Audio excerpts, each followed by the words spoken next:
وصلی اللہ علی النبی الکریم.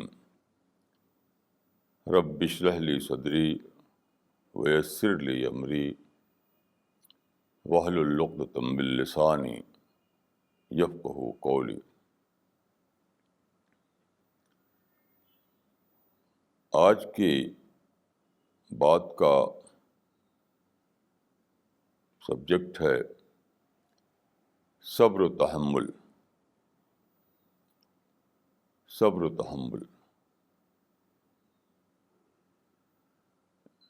یعنی پیشنس اینڈ ٹالرنس. زندگی کے دو طریقے ہیں اس دنیا میں، ایک ہے جنگ، دوسرا ہے امن. جنگ سے تشدد کلچر پیدا ہوتا ہے اور امن سے صبر کلچر. اسلام کا طریقہ اور فطرت کا طریقہ صبر کلچر ہے، امن ہے.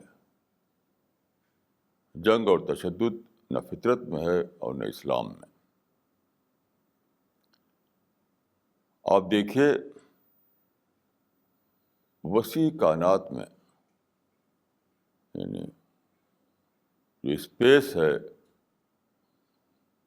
اتھاہ اسپیس ہے، اس کے اندر کاؤنٹلیس اسٹارس اور پلینٹ ہر وقت حرکت میں ہیں، مگر ملین سال سے چل رہے ہیں. وہ کبھی ان کے درمیان کوئی ٹکراؤ یا لڑائی پیش نہیں آئی. اسی طرح آپ دیکھیے پلانٹ کنگڈم میں بھی کوئی لڑائی نہیں ہوتی، اینیمل کے درمیان بھی کوئی لڑائی نہیں. اینیمل کے درمیان آپ جانتے ہیں کہ کبھی کوئی جنگل وار یا ورلڈ وار نہیں ہوئی. وار صرف ہوئی ہے یا ہوتی ہے انسانوں کے درمیان. تو انسان تو سارا یونیورس کا بہت ہی زیادہ ٹائنی پارٹ ہے جس کو فریڈم دی گئی ہے. یہی واقعہ اس بات کے ثبوت کے لیے کافی ہے کہ جنگ خدا کی اس دنیا میں سچائی سے انحراف کا نام ہے، ڈیویشن کا نام ہے.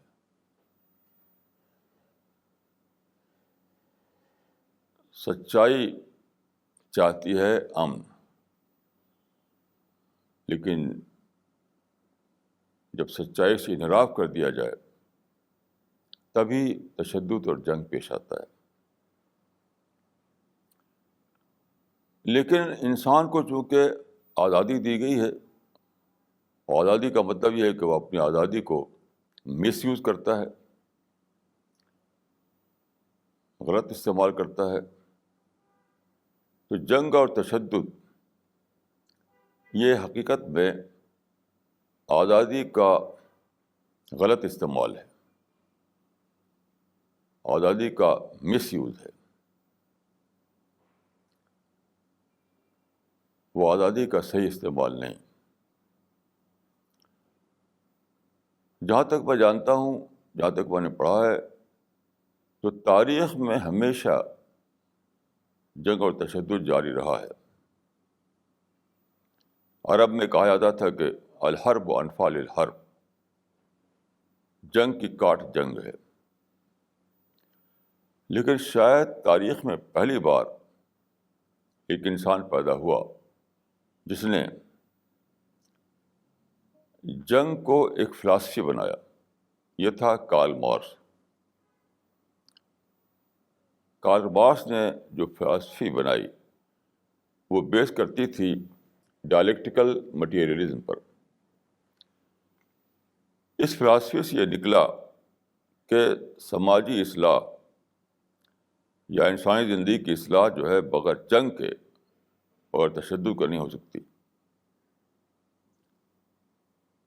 یہ غالباً پہلی بار یہ واقعہ ہوا کہ تشدد یا جنگ کو ایک فلاسفی کی شکل دے دی گئی. چنانچہ اس کے بیس پر کمیونسٹ پارٹی بنی. بہت بڑے بڑے دماغ اس سے متاثر ہو گئے اور انٹرنیشنل تحریک وجود میں آئی. اسٹالن کمیونزم کا ایک بڑا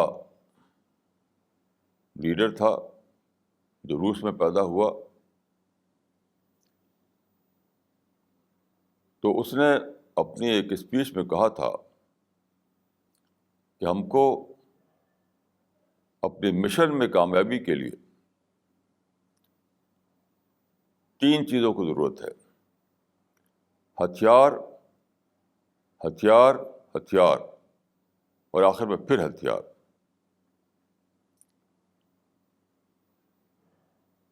میں کہوں گا کہ یہ چھوٹی فلاسفی تھی. صحیح فلاسفی یہ ہے کہ ہم کو کامیابی کے لیے 3 چیزوں کی ضرورت ہے: صبر، صبر، صبر، اور آخر میں پھر صبر. یہ ہے سچی فلاسفی. اس کا ثبوت کیا ہے؟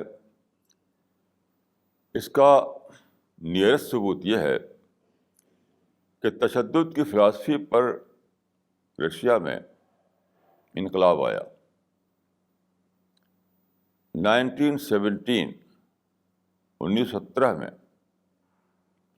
رشیا میں کمیونسٹ رول بنا، جو بڑھتے بڑھتے کمیونسٹ امپائر بن گیا. اور وہاں پر جو اصلاح یا سدھار وہ چاہتے تھے انسانی سماج میں، اس کو لانے کے لیے 25 ملین انسان مار ڈالے گئے. 25 ملین انسان مار ڈالے گئے لینن اور اسٹالن کے زمانے میں. لیکن آپ جانتے ہیں کہ کمیونسٹ امپائر 1917 میں بنا اور 75 سال کے بعد ناکام ہو کر 1991 میں ختم ہو گیا. اب نہ تو کوئی کمیونسٹ نظام ہے اور نہ کوئی کمیونسٹ آئیڈیالوجی. آج کمیونسٹ آئیڈیالوجی زندہ نہیں ہے. انڈیا جیسے پچھڑے ہوئے دیش میں کچھ لوگ کمیونزم کی باتیں کرتے ہیں، باقی انٹرنیشنل لیول پر اب کمیونسٹ آئیڈیالوجی کا کوئی وجود نہیں ہے.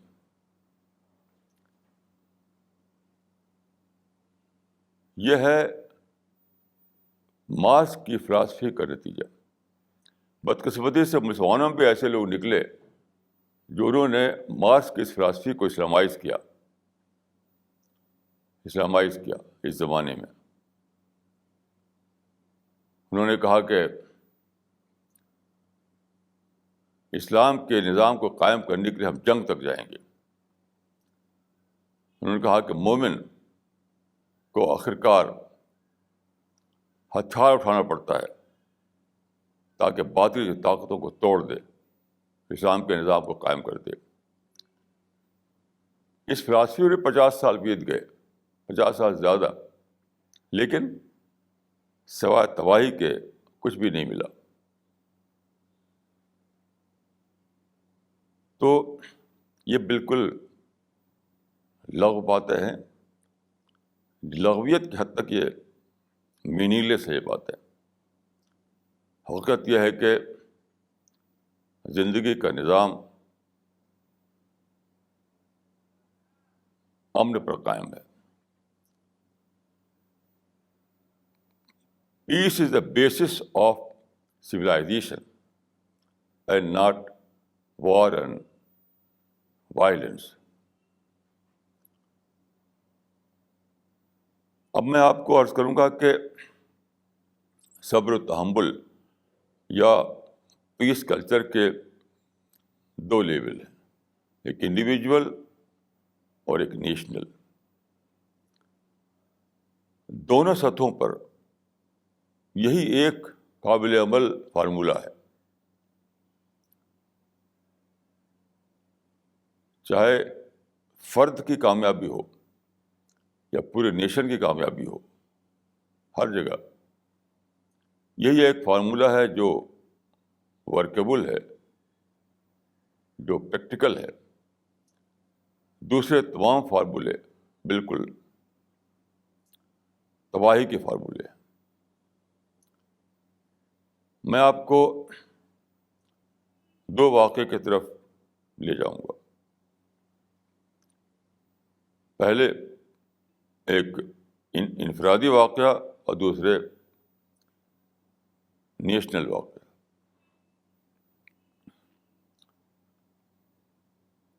آپ جانتے ہیں کہ ہم ایک ماہانہ میگزین نکالتے ہیں، منتھلی میگزین، جس کا نام ہے الرسالہ۔ رسالہ کا مطلب ہے دا میسج۔ تو کئی سال پہلے آپ جانتے ہیں کہ رسالہ کے ٹائٹل پر ایک قول ہوا کرتا ہے، 2 لائن یا 3 لائن کا۔ تو کئی سال پہلے رسالہ کے پہلے پیج پر یعنی ٹائٹل پر ایک قول چھپا۔ وہ یہ تھا کہ انتقام لینے سے پہلے سوچ لو کہ انتقام کا بھی انتقام لیا جائے گا۔ انتقام لینے سے پہلے سوچ لو کہ انتقام کا بھی انتقام لیا جائے گا۔ اس کے پیچھے ایک واقعہ ہے۔ اس زمانے میں جب کہ یہ چھپا تو بستی میں ایک صاحب تھے، ایک مسلمان۔ تو ایسا ہوا کہ انہوں نے ایک نیتا یا لیڈر کے ذریعے ایک بس کا پرمٹ حاصل کیا۔ بس کا پرمٹ جو لیا انہوں نے، تو پیسہ ان کا تھا، اور جو نیتا تھے یا لیڈر جو تھے وہ اپنے سورس کو استعمال کر کے اس کا پرمٹ لے آئے، لائسنس اس کا لے آئے۔ تو 50-50 کا شیئر تھا دونوں میں۔ جب بس آ گئی اور چلنے لگی، اس میں فائدہ ہوا، تو چونکہ لیگل طور پر اس کے اونر وہی تھے جو نیتا تھے، تو انہوں نے اس پر قبضہ کر لیا۔ اس کا سارا فائدہ خود ہی لینے لگے، جو طے تھا کہ آدھا تمہارا آدھا ہمارا، تو پورا فائدہ وہ خود لینے لگے اور ان کو بالکل الگ کر دیا۔ اب یہ جنہوں نے پیسہ لگایا تھا بہت غصہ ہوئے، بہت انتقام بھڑکا ان کے اندر۔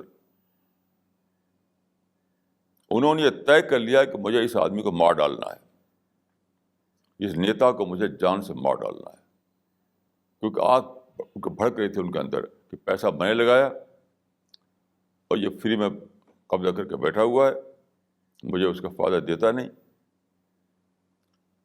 تو انہوں نے طے کر لیا کہ مجھے اس کو جان سے مار ڈالنا ہے۔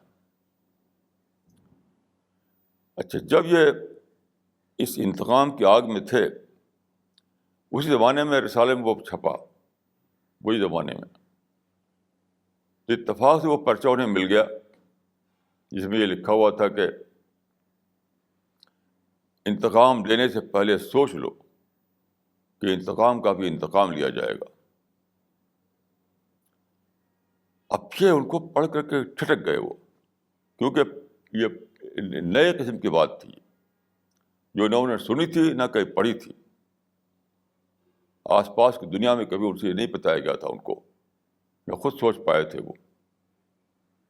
تو جب پڑھا انہوں نے یہ کہ انتقام لینے سے پہلے سوچ لو کہ انتقام کا بھی انتقام لیا جائے گا، اور وہ سوچنے لگے۔ ان کے مائنڈ میں آیا کہ اگر میں اس آدمی کو مار ڈالوں تو اس کے بیٹے ہیں، تو کیا وہ بیٹے انہیں معاف کر دیں گے؟ بیٹے مجھ کو ماریں گے؟ تو میرے پاس آئے وہ، میں نے یہی بات ان سے کہی کہ آپ اگر اس کو مار ڈالیں تو کیا آپ سمجھتے ہیں کہ وہاں فل اسٹاپ لگ جائے گا؟ آپ کا پیسہ اس نے دبا لیا، بس پر قبضہ کر لیا تو فل اسٹاپ نہیں لگا۔ تو آپ کسی کو جان سے مار ڈالیں گے تو کیسے فل اسٹاپ لگ جائے گا؟ اس کے بیٹے آپ کو ماریں گے، بیٹے انتقام لیں گے آپ سے. تو بیٹے اس کے جو ہیں وہ کبھی بھی آپ کو زندہ نہیں چھوڑیں گے. تو ان کی سمجھ میں آ گئی یہ بات، اگر میں انتقام لیتا ہوں تو بات ختم نہیں ہوگی، پھر مجھ سے انتقام لیا جائے گا، وہ ختم تو میں بھی ختم.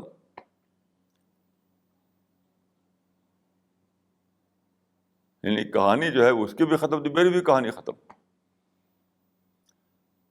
تو میں نے کہا کہ دیکھیے یہ سوچ بند کیجیے، آپ مجھے یہ بتائیے کہ اب آپ کے پاس کچھ پیسہ ہے؟ تو انہوں نے کہا کہ جو بڑی رقم تھی وہ تو میں نے لگا دیا بس میں، اب میرے پاس کوئی 25,000 روپے ہیں. میں نے کہا بس اس کو بھلا دیجیے. اس 25,000 روپے کو لے کر آپ کوئی بزنس شروع کر دیے، چھوٹا سا بزنس. بس کچھ یعنی پیچھے والی بات کو سوچے ہی مت، اس کے صبر کے کھانے میں ڈال دیجیے. صبر صبر صبر. تو خیر سمجھایا ان کو، وہ مان گئے. واپس جا کر انہیں اسی 25,000 روپے سے کوئی کام شروع کیا. 2 برس کے بعد پھر ان سے ملاقات ہوئی تو انہوں نے کہا کہ 25,000 میں اتنی برکت ہوئی کہ اب میرے پاس کئی گاڑیاں ہیں. اس وقت ایک گاڑی کا جھگڑا تھا، اب میرے پاس کئی گاڑیاں ہیں. اتنی ترقی ہوئی میرے بزنس میں. یہ ہے صبر و تحمل کا کرشمہ.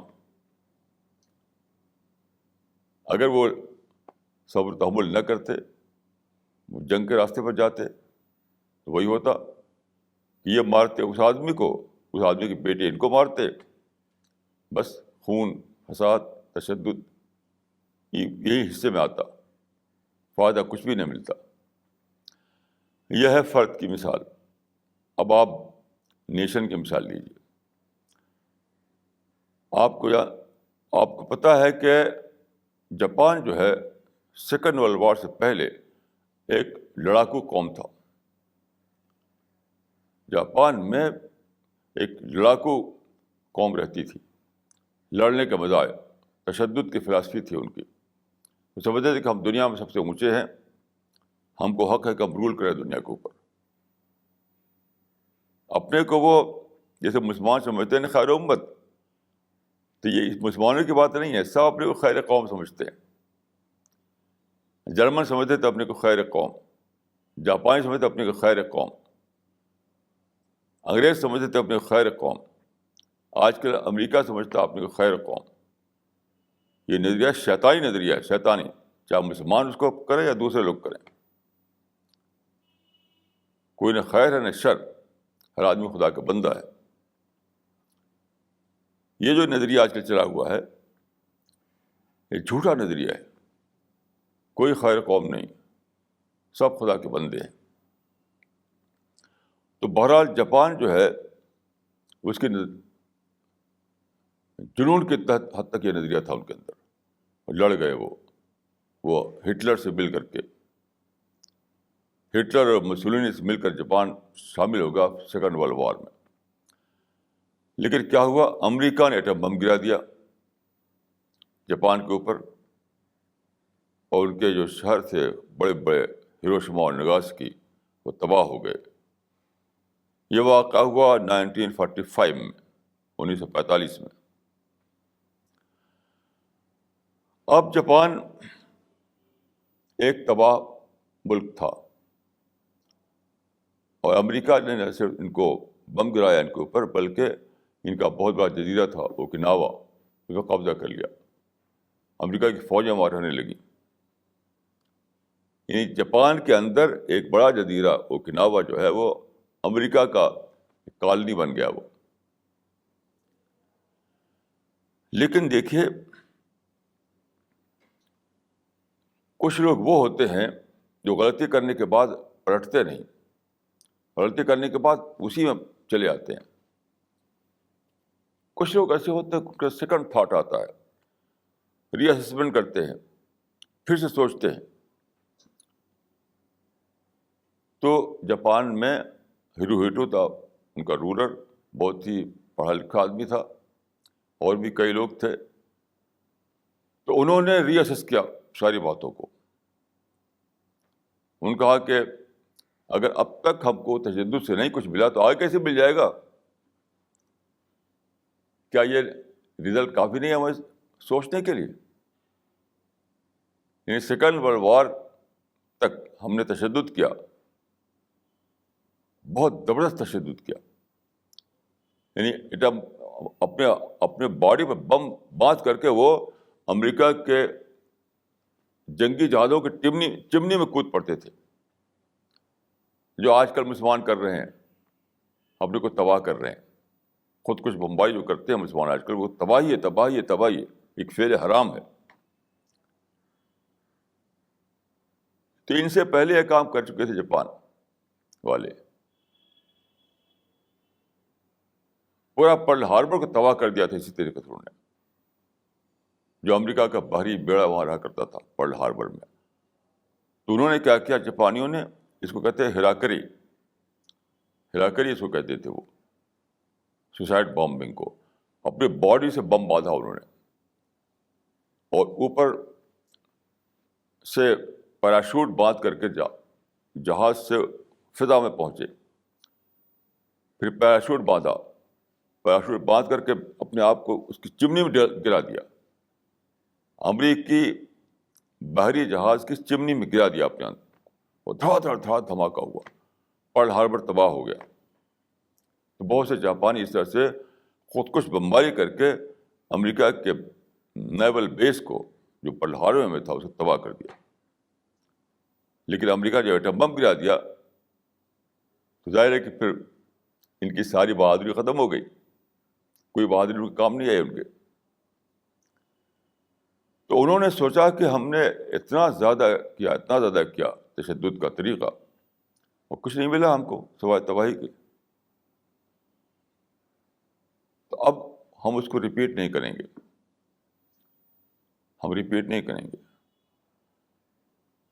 چنانچہ کیا ہوا کہ ہیروہیٹو نے تقریر کی کہ we have to bear the unbearable. ہم کو ناقابل برداشت کو برداشت کرنا ہے، یعنی انتقام کی آگ کو بجھانا ہے، غصے کو ختم کرنا ہے، امریکہ دشمنی کو ختم کرنا ہے. ظاہر ہے کہ جب امریکہ نے 2 ایٹم بم گرا دیے تو سارا جاپان جو ہے غصے میں بھڑک اٹھا، انتقام میں بھڑک اٹھا.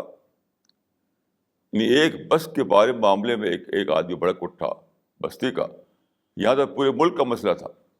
تو آپ سمجھ سکتے ہیں کہ کتنا زیادہ بھڑکے ہوں گے جاپانی.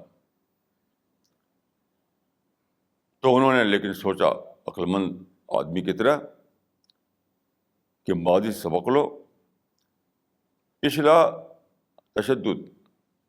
پچھلا جنگ کا طریقہ اگر ہمارے لیے کوئی پازیٹیو رزلٹ نہیں لایا، اب کیسے امید کریں کہ ہم پازیٹیو رزلٹ آ جائے گا آگے. ہیروہیٹو نے تقریر کی کہ we have to bear the unbearable, we have to bear the unbearable, we have to suffer the انسفریبل.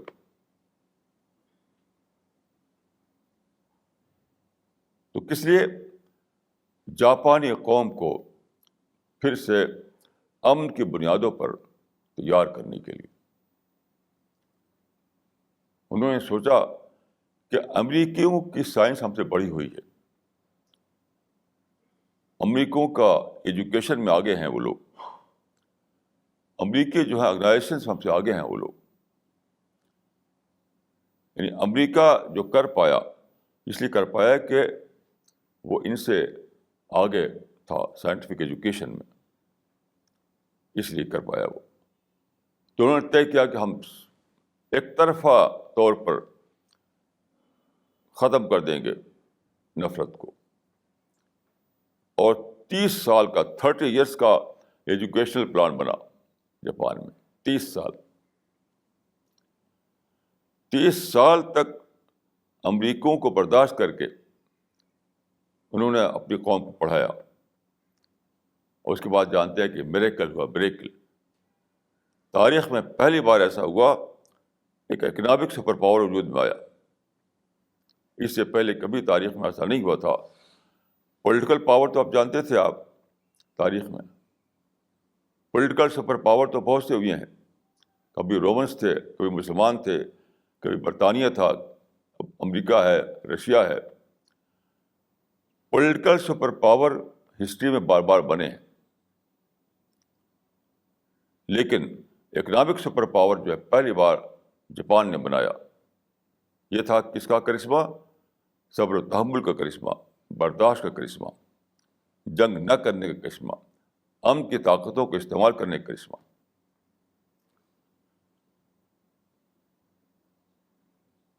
یہ ہے سبق جو ہمیں لینا چاہیے۔ یہاں میں مجھے آپ کو ایک چیز یاد دلانا ہے، وہ ہے صدام حسین کا معاملہ۔ صدام حسین جو تھے، آپ جانتے ہیں کہ انہوں نے 22 سال تک عراق کے اوپر یعنی ڈکٹیٹر رہے، وہ پورا مکمل ڈکٹیٹر 22 سال تک۔ اب وہ تقریر کیا کرتے تھے، یعنی عالم عرب میں صدام حسین شاید ایک ہی شخص ہیں جو باقاعدہ پڑھے لکھے آئے، یعنی یونیورسٹی کی ایجوکیشن لی تھی انہوں نے۔ اب بہت زبردست مقرر تھا وہ آدمی، عربی زبان میں بہت زبردست تقریر کرتا تھا وہ آدمی۔ تو انہوں نے اپنی تقریروں میں کہنا شروع کیا کہ ہم المعارک، یعنی مدر آف دا بیٹلس، ایک ایسی جنگ انہوں نے چھیڑی امریکہ کے خلاف، امریکہ کو ہم مٹا دیں گے، امریکہ کو مٹا دیں گے، اسرائیل کو مٹا دیں گے۔ تو المعارک، مدر آف بیٹلس، یعنی تاریخ کے سب سے بڑی جنگ ہم کریں گے امریکہ کو، یہودیوں کو مٹانے کے لیے۔ اور ان کے پاس دولت بھی تھی، عراق کے پاس پیٹرول تھا، آپ جانتے ہیں۔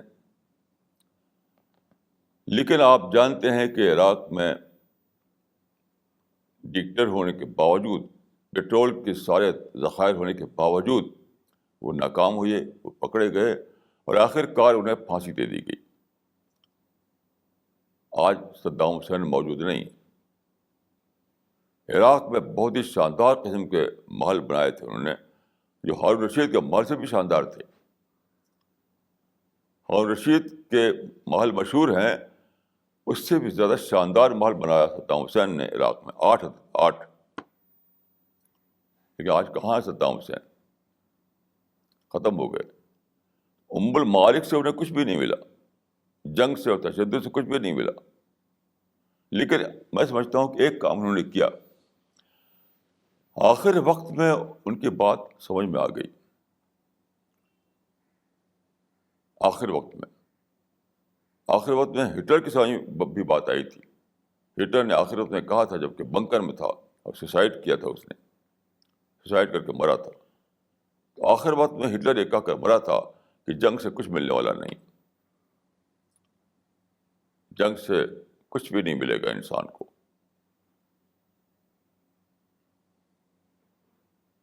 یہ بات میں لکھ چکا ہوں اپنی کتابوں میں تفصیل کے ساتھ، کہ ہٹلر نے اس بات کا اعتراف کیا کہ میں نے بہت بڑی جنگ چھیڑی، لیکن مجھے کچھ بھی نہیں ملا، اور آگے انسان کو جاننا چاہیے کہ وہ جنگ سے کچھ نہیں پائے گا۔ اب صرف مسلمان ہیں جو اس بیوقوفی میں پڑے ہوئے ہیں کہ جنگ سے سمجھتے تھے کہ وہ جیت جائیں گے۔ اور ہمارے علماء اتنے زیادہ غلط کام کر رہے ہیں کہ سوسائڈ بامبنگ کو جائز قرار دے دیا انہوں نے۔ میں سمجھتا ہوں کہ علماء نے یہ ناقابل معافی جرم کیا ہے، کبھی بھی خدا معاف نہیں کرے گا ایسے لوگوں کو جو سوسائڈ بامبنگ کو کہتے ہیں کہ جائز ہے، وہ یعنی حرام موت کو جائز قرار دے دیا انہوں نے۔ کیا خدا کی دنیا میں اندھیر نگری ہے؟ میں سمجھتا ہوں کہ بہت ہی بڑا جرم ہے یہ کہ سوسائڈ بامبنگ کو جائز بتا دینا، اس کو شہادت بتانا۔ تو بہرحال 200 سال سے مسلمان لڑ رہے ہیں، اب تک کچھ بھی رزلٹ نہیں ملا، اور اگلے 2000 سال بھی لڑتے رہے، کچھ نہیں ملنے والا ہے، ان کو کچھ نہیں ملنے والا ہے۔ اس دنیا میں انسان کو کوئی چیز ملتی ہے تو امن کی طاقت سے ملتی ہے، جنگ کی طاقت سے نہیں۔ رسول اللہ نے فرمایا تھا، ان اللہ یعطی علی الرفق ما لا یعطی علی العنف، ان اللہ یعطی علی الرفق ما لا یعطی علی العنف۔ خدا اس دنیا میں دیتا ہے کسی کو تو امن سے دیتا ہے، جنگ سے نہیں دیتا۔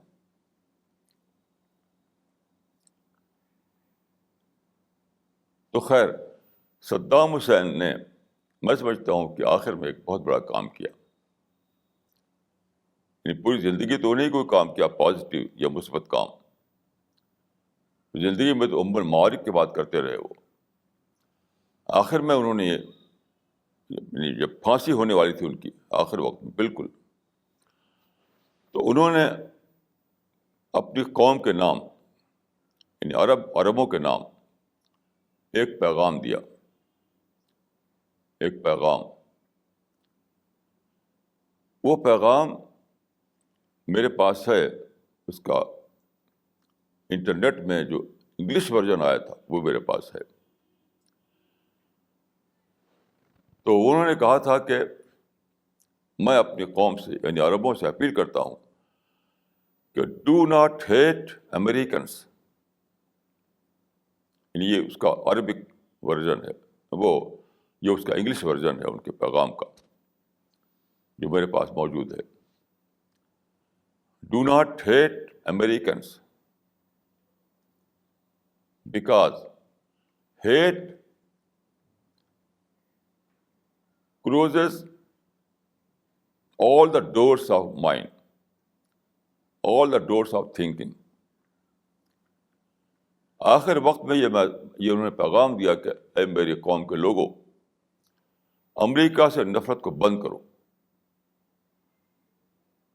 کیونکہ نفرت تمہارے اپنے دماغ کو نقصان پہنچاتی ہے۔ امریکہ سے نفرت کو بند کرو، کیونکہ نفرت خود تم کو نقصان پہنچاتی ہے۔ وہ نقصان کیا ہے؟ نفرت سے دماغ کے تمام دروازے بند ہو جاتے ہیں۔ نفرت انسان کے اندر سوچ کے تمام دروازوں کو بند کر دیتی ہے۔ بہت ہی بڑی بات کہی صدام حسین نے۔ اس کا ثبوت مسلمانوں کی 200 برس کی تاریخ ہے۔ وہ تاریخ جو سلطان ٹیپو سے شروع ہوئی 1799 میں، سلطان ٹیپو 1799 میں لڑتے ہوئے اپنے آپ کو جان دے دیا تھا انہوں نے۔ اس وقت سے لے کر کے یاسر عرفات تک 200 برس کی تاریخ ہے۔ جنگ جنگ جنگ جنگ۔ اس زمانے میں عربوں میں یہ گانا گونجتا رہا کہ ہاتھ صلاح الدین ثانیہ تنفینہ جددی ہتین اور شبہ ہتینہ، کہ صلاح الدین کی تلوار پھر سے لاؤ۔ ہمارے انڈیا کے ایک عالم، بہت ہی بڑے عالم، گئے دمشق، تو وہاں ان کو یہ بات سمجھ میں آئی کہ ہمیں صلاح الدین کی تلوار پھر چاہیے۔ میں اس کو دیوانگی سمجھتا ہوں۔ یاسر عرفات کسی بھی طرح صلاح الدین سے کم نہیں تھے۔ وہی ساری صلاحیتیں یاسر عرفات میں تھیں جو صلاح الدین میں تھیں، لیکن یاسر عرفات ناکام ہو گئے۔ یاد رکھیں، صلاح الدین شخص کا نام نہیں ہے، صلاح الدین زمانے کا نام ہے۔ اچھی طرح یاد رکھیے، صلاح الدین کسی شخص کا نام نہیں ہے۔ آج صلاح الدین ہوں تو پوری طرح ناکام ہو جائیں گے، کیونکہ وہ زمانہ نہیں ہے، وہ زمانہ ختم ہو گیا۔ کتنے نادان ہیں وہ لوگ جو سمجھتے ہیں کہ صلاح الدین آ جائے تو پھر یہاں مار کے گرم ہو گئے اور ہم ہر طرف جیتنے لگیں گے۔ یہ بالکل دیوانگی ہے، دیوانگی۔ ہاتھ صلاح الدین ثانیہ تنفینہ جددی ہتینہ اور شبہ ہتینہ، بڑے بڑے لوگ اکابر تک کے بولی بولتے ہیں، یہ جانتے نہیں کہ صلاح الدین نام ہے زمانے کا، کسی فرد کا نام صلاح الدین نہیں ہے.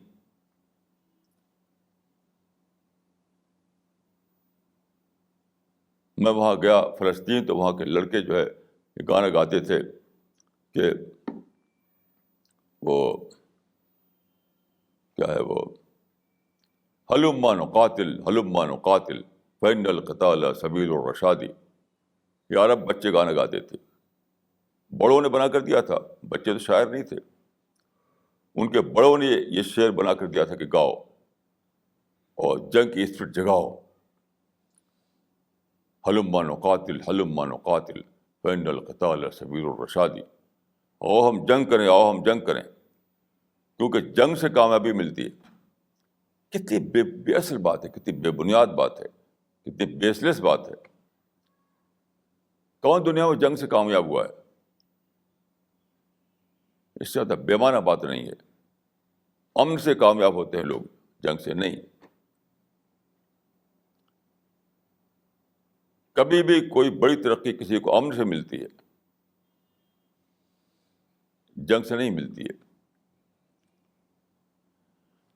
بہرحال میں سمجھتا ہوں کہ صدام حسین نے یہ بہت بڑی بات کہی کہ نفرت سے آدمی کے دماغ کی کھڑکیاں بند ہو جاتی، اور ہماری کھڑکیاں بند ہیں.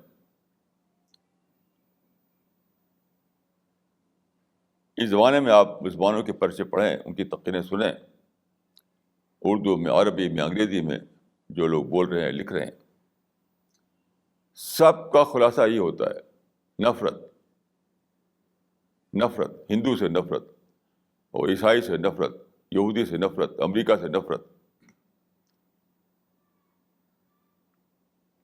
یہی وجہ ہے کہ مسلمانوں کے اندر انٹلیکچوئل ڈیولپمنٹ کا پروسیس رک گیا ہے.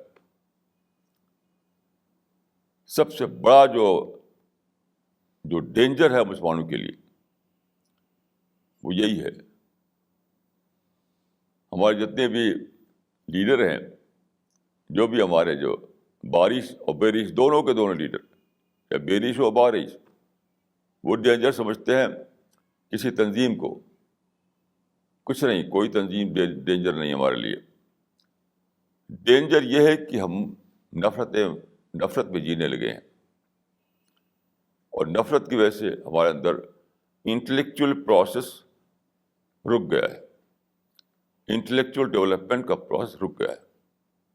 یہی ڈینجر ہے. ہر طرف آپ دیکھیں گے Islam is in danger, Muslim are in danger. یہ سب بیس لیس باتیں ہیں، کوئی ڈینجر نہیں. سب سے بڑا ڈینجر یہ ہے کہ انٹلیکچوئل ڈیولپمنٹ کا پروسیس رک جائے. ایک دلچسپ کہانی آتی ہے اسرائیلی روایات میں، تالمود میں. تالمود میں بہت ساری کہانیاں ہیں. اس میں ایک حضرت موسیٰ جو تھے، جو اسرائیل کے پیغمبر تھے، تو ایک بار انہوں نے اللہ تعالیٰ سے دعا کیا. حضرت موسیٰ علیہ السلام جو پیغمبر تھے، تو اسرائیل ان کی قوم تھی، تو انہوں نے دعا کیا اللہ تعالیٰ سے کہ اللہ، تو میری قوم سے اب ہر چیز چھیننا، لیکن عقل مت چھیننا، عقل مت چھیننا. تو اللہ تعالیٰ نے کہا کہ موسیٰ، جب ہم چھینتے ہیں تو سب سے پہلے عقل ہی تو چھینتے ہیں. تو چھیننے کا مطلب کیا ہوتا ہے؟ چھیننا ایسا نہیں کہ جیب میں کوئی رکھی چیز نکال لیا اس سے. چھیننا یہی ہے جو ہم سے چھن گئی ہے. یہ چھیننا ہے کہ ہمارے سارے لکھنے والے، بولنے والے لوگوں نے ایسی باتیں کہیں کہ مسلمانوں سے انسانی محبت چھن گئی، ان کے دلوں میں نفرت آ گئی. آج کا مسلمان جو ہے، اس کے اندر لارجر ہیومینٹی کے لیے کوئی محبت نہیں، کوئی خیرخواہی نہیں، بس نفرت نفرت نفرت نفرت. اسی سے عقل چھنتی ہے. ایسا نہیں کہ اللہ تعالیٰ جیب میں سے عقل نکال لیتے ہیں. جو نفرت کلچر چلا ہے ہمارے یہاں، اس نے ہم سے عقلیں چھین لیا. انٹلیکچوئل ڈیولپمنٹ کا پروسیس رک گیا ہمارے یہاں. اس لیے سارے لوگ جو ہیں ایسی باتیں کرتے ہیں جو دیوانگی ہوتی ہے. دیوانگی.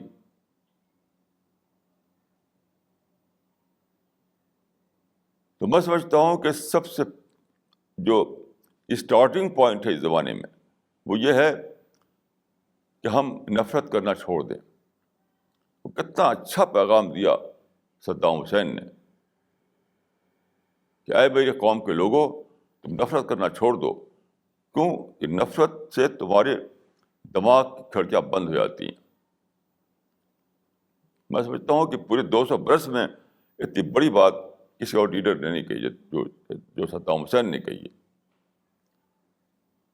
کسی بھی کوئی بھی لیڈر مجھے نہیں معلوم اتنی بڑی بات جس نے کہی ہو. تو خود تو اگرچہ وہ مر گئے کوئی مثبت کام کیے بغیر، لیکن یہ جو پیغام چھوڑا انہوں نے یہ بہت ہی بڑا پیغام تھا. اے میرے قوم کے لوگوں، اے مسلمانوں، اے عربوں، نفرت کرنا چھوڑو. کیوں؟ نفرت کا یہ نقصان ہے کہ تمہارے اندر انٹلیکچوئل ڈیولپمنٹ کا پروسیس رک جاتا ہے. تو میں سمجھتا ہوں کہ یہی ہماری اسٹارٹنگ پوائنٹ ہے کہ ہم اپنے دلوں سے نفرت کو نکالیں، انسان سے محبت کرنا سیکھیں. Here is the starting point. یہاں سے ہمارے نئے مستقبل کا آغاز ہوتا ہے. اقول قولی ھذا واستغفر اللہ لی ولکم اجمعین.